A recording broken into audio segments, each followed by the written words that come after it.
The morning she opened the door wearing nothing but my oversized red shirt was the morning my entire life turned. I hadn't knocked for love. I hadn't come for comfort. I had come because I had nothing left. No home, no job, no family to return to. I was a man running on empty, holding the last pieces of a life that had slipped out of my hands long before I realized it. And yet, there she stood, smiling like she'd been waiting for me forever. If you believe in kindness, second chances, and the power of unexpected moments, please like, comment, share, and subscribe. Your support helps these stories reach more hearts. Her name was Elena, a neighbor I barely knew back when my life was normal. We had exchanged a few polite smiles in the hallway months earlier, but I never imagined fate would pull me to her doorstep on the darkest morning of my life. I had spent the previous night sleeping in my car after losing my job and being forced out of my apartment. Shame kept me from calling anyone I knew. Pride kept me silent. But life has a way of cornering you until the only choice you have left is to trust someone. So, with trembling hands, I knocked on the only door I felt safe approaching. She opened it instantly, as if she'd been standing behind it.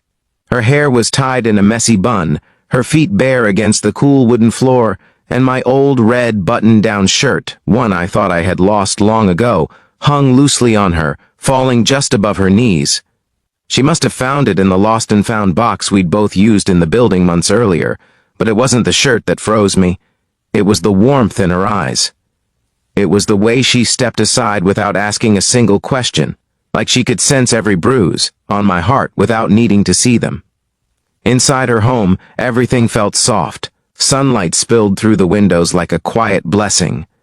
The living room smelled faintly of cinnamon and something floral, something safe, something I hadn't felt in too long. She guided me to the couch, placed a blanket around my shoulders, and made me tea while I sat there unable to say a word. My throat tightened with emotions I'd buried for years. I wasn't used to being cared for. I wasn't used to being seen. As the hours passed, my story slowly poured out of me in uneven pieces. The job that disappeared without warning, the landlord who refused to give me even a single extra day, and the loneliness that had been building long before the chaos began. I hadn't cried in years, but that morning, sitting in her warm, sunlit home, something inside me cracked open. Elena didn't interrupt, didn't judge, didn't lecture. She just listened with her whole heart, as if my pain mattered to her more than her own comfort. Days passed, and somehow I never left. She offered me her guest room, saying the house felt too big and too quiet with only her in it. I volunteered to help with chores, repairs, anything to feel useful again. Slowly, the heaviness in my chest lifted. For the first time in months, I woke up without dread weighing down my lungs. Elena brought out a side of me I thought I had lost, a softer side, a hopeful side. And she did it all with simple things, warm meals, gentle laughter, and that red shirt she kept wearing, not for attention, but because, according to her, it just felt like comfort. But comfort wasn't always easy. Some nights were harder than the days. Nights where I'd lie awake thinking about everything I had failed at, the people I had disappointed, the dreams that had slipped away. I tried hiding those thoughts from her, but she noticed everything. She'd knock gently on the door, step inside with 2 cups of tea, and sit beside me in silence until my breathing calmed. It was in those quiet hours that I understood how healing truly works, not with grand gestures but with soft presence. Yet even healing comes with fear. When opportunities started appearing again, a job interview, a friend offering temporary work, I found myself hesitating. What if I failed again? What if I lost everything again? Elena saw the hesitation in my eyes before I even admitted it to myself. One evening, when the sky outside glowed a soft orange and the world felt unusually still, she walked into the kitchen wearing that same red shirt, sleeves rolled up casually, her expression gentle but firm. She placed a hand on my chest, right above the place where my fear lived, and looked up at me with a sincerity that disarmed every wall I had built.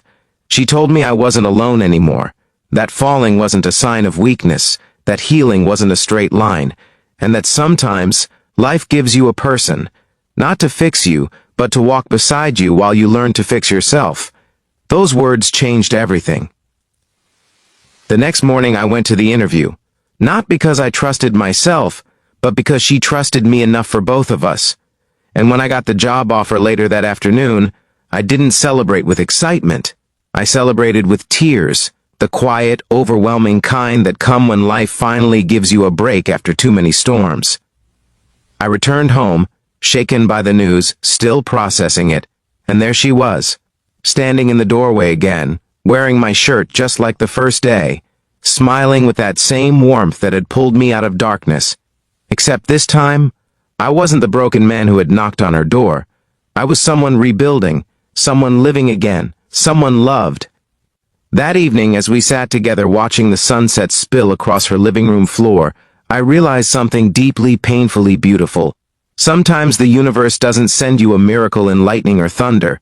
Sometimes it sends you a person who opens a door, barefoot, smiling, wearing your old shirt, and says, "Without words, you still matter." If this story touched your heart even a little, please like the video, share it with someone who needs hope, and subscribe for more stories that remind us we're never truly alone. Before we end, tell me in the comments, do you believe one kind person can change a life?